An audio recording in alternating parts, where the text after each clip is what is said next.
That's one thing I want to go back to you with. Yeah. How did you feel? The conversation we had last time? Yeah. How did you feel about it? Realistically, how did you feel about the people coming back to you and talking to you? What was that like? I enjoyed it.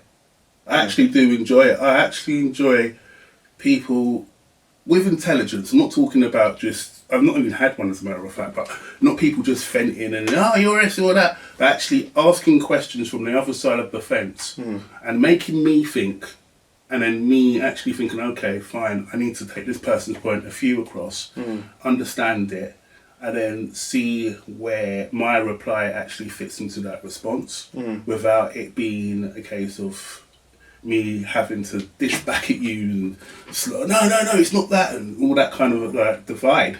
It's not about division in conversational debate.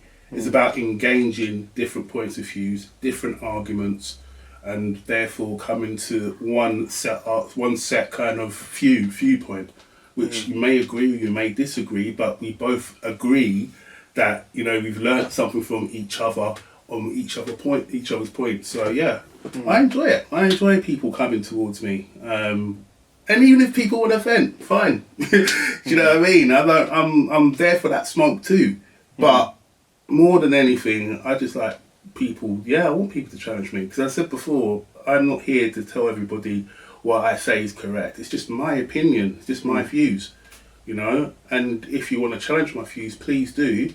But if you are going to challenge my views, make sure that you can validate what you say, and also as well, I need to be abusive, because I can be 10 times deadlier.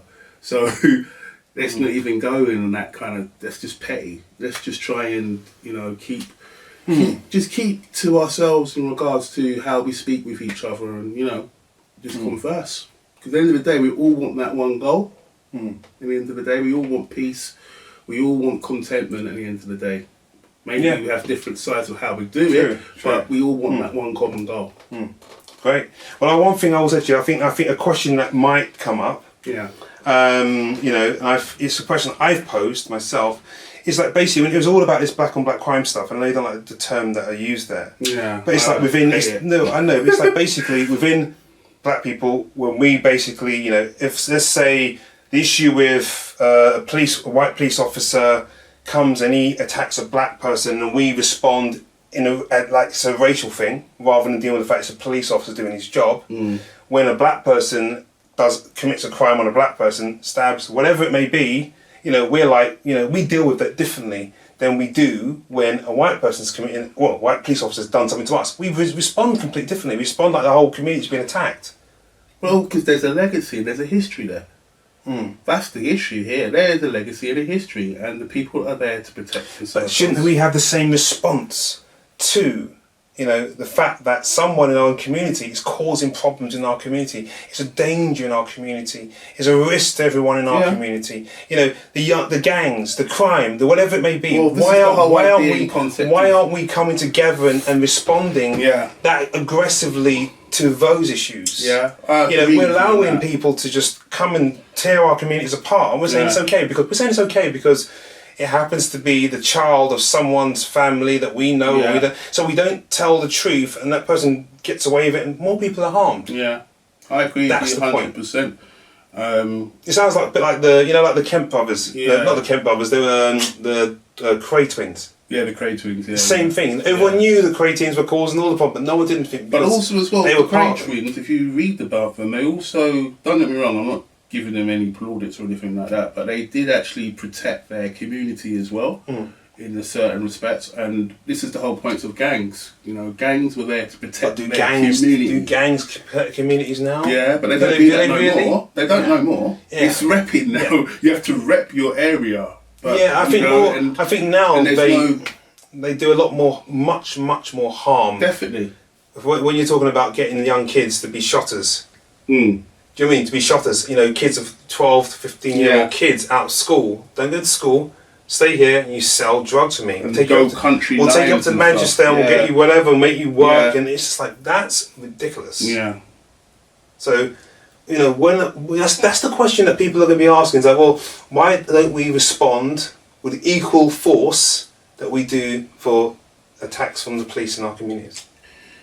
I just feel that You said it's historical. No, I just feel that. You know what the trouble is? There's no leadership in regards to parents no more.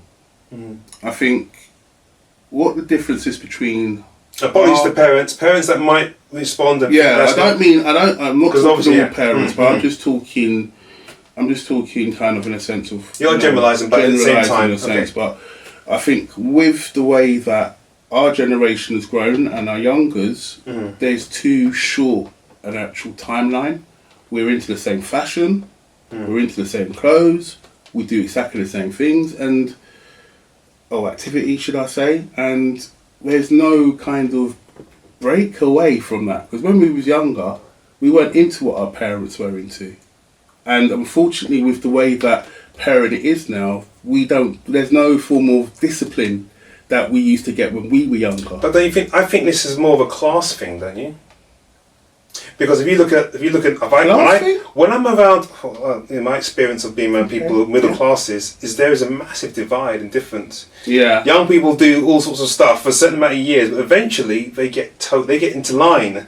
They're trained to eventually get into line to the point where they eventually go to work and then they act like their parents. Yeah, because they're taught that from young though. Yeah, but that's what I'm saying. Those things will always stay innately with them. In a more studious way. Because the parents will. Because I know so many kids that have gone off the rails. Yeah, but they're still nurtured into that same kind of way of got to get a job, got to do this, got to do that. And when they're ready, they'll snap out of it and do what they're doing. And the same applies to the working classes again. Yeah. When you come and now work with daddy as a builder, you work with daddy as a chippy. Unfortunately, a lot of kids don't have that opportunity now.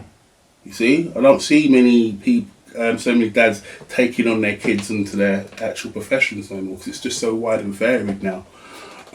It's just the mentalities, I think, of parents which are so too akin to their kids, and there's no discipline there. It's mad. It is really crazy, like in regards to how I see interactions now with parents and their children compared to how it was when I was growing up. Because now this is all empirical then. Yeah, because I see in regards with children and parents, they still use the same slang words and the same way of speaking with each other, and it's like, well, I could never speak to my mum that way. You see, and it's like the discipline matters gone.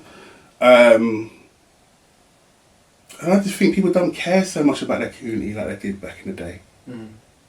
Everyone's very much about themselves. Well, you know what? We can't solve that here.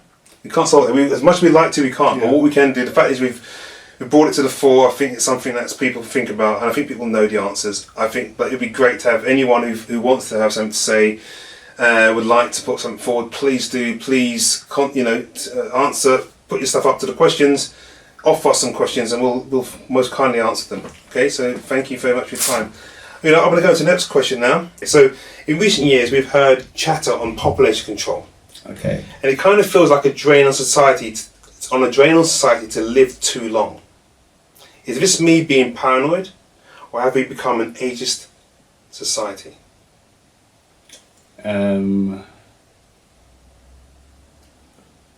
two ways of looking at that. Yes, I think we have become an ageist society. So I'm not paranoid then. Pardon? I'm not paranoid. No, I don't think he's paranoid. No, I was going to say, I was asking that question. Because I might be, I might be paranoid. I don't think you're being paranoid. I just think it's just we're getting older and we're realising.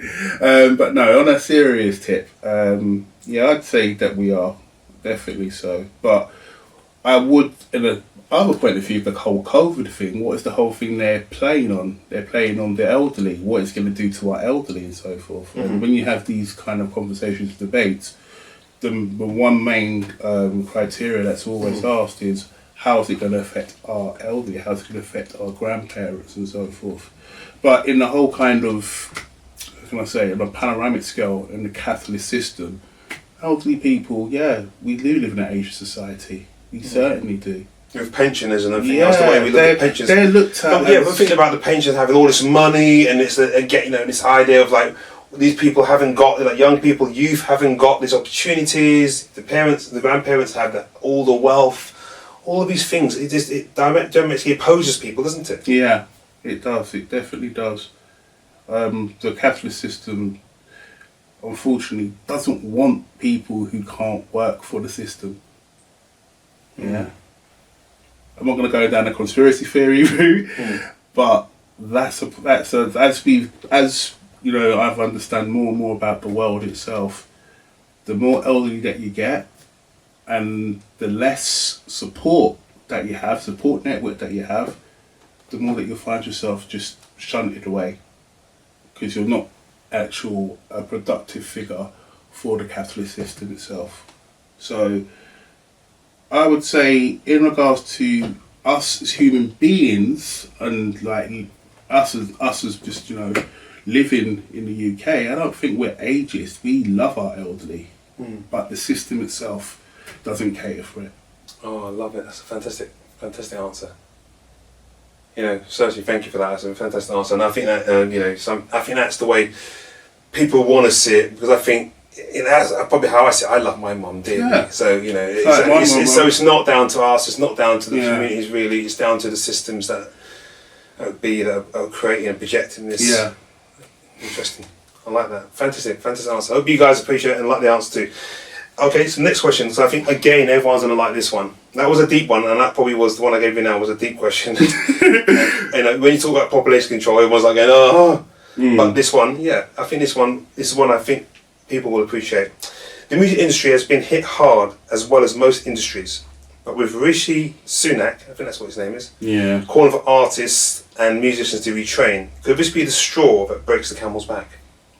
Okay, I'm going to ask you, what do you mean by the straw that breaks the camel's back? Do you mean in a sense of where the whole music entertainment industry is just wiped out? Or do you mean a case of where people are just going to say, stick that middle finger up and say, you know what? Pretty much. F you, let's get this shit going. Pretty much. I mean, is it something that's going to, you know, because obviously we've all been like dancing to the tune of the governments thus far, but now, you know, with this whole mention taking on the music industry, telling our people to retrain, you know, it will just go back to the,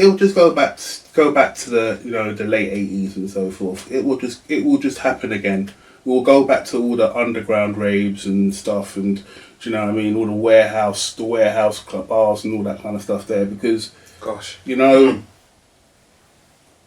like, it's hard, because when you see the ascension of, you know, like I would say, culture music, and where it's got to, and where it's become a multi-million pound industry for the UK.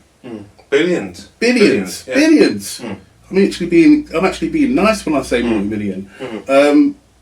And you're gonna try and tell these people now that, you know what, you need to go get yourself a proper job. You're gonna tell these superstars that have been all around the world and played in all these fantastic places to thousands of people. I can't imagine that they would ever go and get a proper job, to be fair. If that's what you want to call it. Yeah, but this is what the government is trying to tell people. But the music's still going to be selling. That's not going to happen. I think it's really more targeted towards people coming up, the new artists who haven't got the opportunities, who are never going to go and perform, but they're fantastically creative, they're geniuses, but they're not going to be heard. I think it's like, okay guys, sorry, you know you've gone to university. But who's going to say they're not going to be heard? This is the point, you know. Well, you're going to take away a child's, not a child, but somebody's dreams. We're giving them the voice. And as long as that urge and that fire is within them, they will do it. Remember with pirate radio stations, for example. Yeah, I'm not being funny or nothing. How many times were the pirate radio stations having to move from one location to the other? Yeah. Because they're people are going to get creative. People will get creative. Yeah, you can't stop this. Whatever way you want to look at it, you can't stop creativity. So on that note, no way. All it is just go back to how it was back in the day, and unfortunately, it's going to bring in all the crime, the criminals, and so forth, and people are going to be making money off it. Do you know what I mean? But unfortunately, this is what the government's proposals and the way the law systems are due to this COVID is going to affect the actual music industry itself. Wow. Simple as that. Do you know what? Again, thank you for your answer. Fantastic answer. I'm hoping that people will come back with some other answers, different views, so that we can look at the other options that can maybe be possible. But I think it was a difficult day for you today. Yeah. It wasn't as it was hard last time, but it was a difficult day today. Today was real hard. Today I had to actually think, and it was like, okay. But yeah, this is the reasons why I'm here. Thank you. All I can do is give my opinion and my views. It's not scripted or anything like that. I don't have any kind of notions. Before I come here, I will look at the questions and just crack on with it. So all I can do is be honest to myself and to everybody here who's listening to me and watching. Well, thank you so much. You know what? And I wouldn't have posed those questions to you if I didn't think they were relevant. Yeah. If I didn't think that there were things that affected my life in some shape or form where I could actually put something back to you, that made sense. And I just felt like these are things people want to hear. People want to, look into. We're down for the difficult questions, And that's the whole point of me being here today. We're here for those questions that people don't want to be asked or will have problems in asking. Problems in answering, So, yeah. Thank you so much. So, everyone, once again, please subscribe to Cluster.view, cluster.view on our Instagram page, join us on YouTube. I know Alie Jalloh wants to answer some of your questions. He's done great so far with all the others. Please post all questions to him. Just support what we're trying to do, and we just love doing this stuff. So if you want us to keep doing this stuff, you want me to keep doing these videos, we've got more people who are going to be coming and talking to as well. But I definitely want Alie Jalloh back on the show. I want you coming back to ask more, because I think you're going to become a favourite. To be fair. So thank you so much, man. It'd be a pleasure anyway. Yeah, definitely. So I really do enjoy doing these kinds of cluster views and so forth. It's brilliant, and it's not the usual cliched questions that most people will ask on certain podcasts, but keep it moving, man. Great. And if you want to find Alie Jalloh, find him on Facebook. Alie Jalloh on Facebook. Don't worry, I'm going to get my Instagram up and everything else as well. Good. Yeah. And make sure you tie your Instagram in with us and you follow us. Yes, too. I will do. I'm going to start getting on this whole multimedia stuff, because I've not actually, Facebook's the only thing I've got. I don't do Instagram, I don't do anything like that, but I think with what I want to do now, and just how I want to say things and so forth, it's important now that I have different avenues of social media to work on. Brilliant. So yeah. Fantastic. Alie Jalloh, thank you for your time. Brilliant. Thank you.